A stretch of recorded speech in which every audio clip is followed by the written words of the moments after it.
Chaim was a son of Holocaust survivors. And you know how it is with Holocaust survivors, second generation. The children make sure and try very hard not to disappoint the parents, because the parents went through, after so much they went through the difficult life, they didn't want to disappoint them. They want to make sure they live up to all the expectations. And so it was with the Chaim. His parents had survived the camps in Poland. They met at a DP camp in Austria. They married. They had this child. They moved to Brooklyn, New York. Chaim, while he was successful in school, in secular studies, when it came to Judaic studies, he was lacking. He would play and would get into trouble and was behind in his Jewish studies. It came to 8th grade, his friends were studying and knowing a lot of Mishnah, the Talmud by heart, and he knew one Mishnah. And the reason he knew only this one Mishnah well, because he did something wrong, he got into trouble, and as an assignment, his teacher made him study this one section of the Mishnah, one paragraph, and he knew it well. As he was preparing for his bar mitzvah, his parents are very excited. Their only son finally is having his bar mitzvah. It's going to be a joyous time, a lot of nachas. They decided to get a blessing from the Lubavitcher Rebbe. It was in 1960, and they told their son that they have already a date. They're going to visit with the Rebbe to get his blessings for the bar mitzvah. The boy was very excited. He heard about this rabbi, and he's going to visit with him. The day before the appointment, he meets a friend, and this friend was a little involved with Chabad, and he told him, I'm very excited, I'm going to see the Rebbe before my bar mitzvah. So his friend says, you know what the Rebbe does, right? The Rebbe tests you on what you studied, and he keeps asking you questions, and he'll ask you all your studies and questions on your studies. And he all of a sudden became devastated. Oh my gosh, what am I going to speak? What am I going to tell the Rebbe? The Rebbe starts testing me and asking me, and he started going crazy that he's going to have to meet the Rebbe, and most importantly, he's going to disappoint his father, who had so much hopes for him. All night he was twisting and turning and trying to imagine his father, the disappointment his father's going to have when the Rebbe asks him questions about his studies and he's going to fail. He comes to meet the Rebbe, he comes into the Rebbe's study, and he walks over to the Rebbe's desk, and he's shaking. His feet are shaking, and he's waiting for the most disappointing moment in his life. His parents are excited to bring their child to the Rebbe, and he's all shaking and nervous.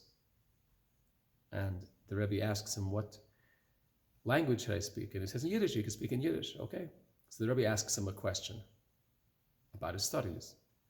And it so happened to be that it was that particular section that he knew well. And he answered the question.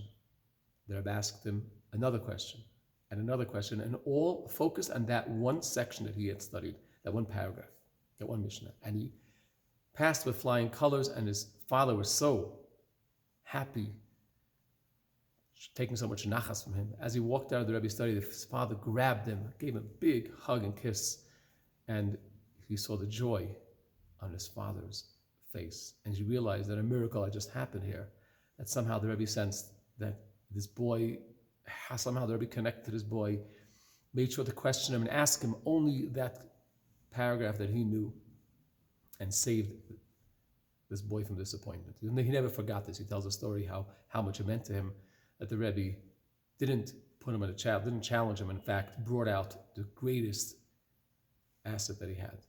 In this week's Torah reading tomorrow, we have a story where the Jews are traveling to the desert, about a year time into the desert, a year and a month, and they are complaining. They're complaining that their food that they have is not sufficient. They don't like only manna. Manna has great taste, but it doesn't have, they're missing some leeks, some onions, some cucumbers. They missed some food that they had in Egypt.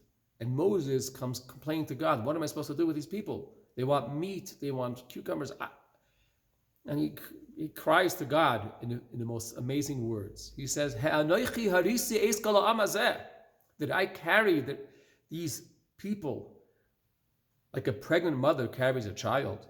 Did I give birth to this child? That you're asking me to carry them like a mother carries her nursing child. Mother carries the baby. How do I have meat? I am a spiritual man. I could give them messages from you. I could give them a Torah. I could give them spirituality. But you want me to give them actual meat? Am I their parent? I don't have the means to give them meat. And God says, yes, yes. You are a spiritual leader, but a spiritual leader also has to take care of these children. And they are like your children, and you're going to carry them like a mother carries her children. Fascinating description of Moses, our great leader, and a very important message for us. We are the leaders. Everybody has someone they're leading. And in Judaism, we need to show the children the love, embracing, and take care of all their needs. We see, unfortunately, there's a lot of antisemitism going on. Our children hear about it, people hear about it, and they know about that part of Judaism that people hate us, people are envious of us. But we also have to give them the beautiful joy of Judaism. Why are people so envious about it? What's the secret that we have? What's the secret to our continuity for 3,000 years? Show them the beauty of Judaism. Give them an embrace. Bring them to shul. Give them rewards for doing something great in Judaism. Teach them, love them, and may we all see the beauty and have much nachas from our children, from our grandchildren, and from everybody around us. Have a good Shabbos. Hopefully I'll see you tomorrow in shul at 10 o'clock for services.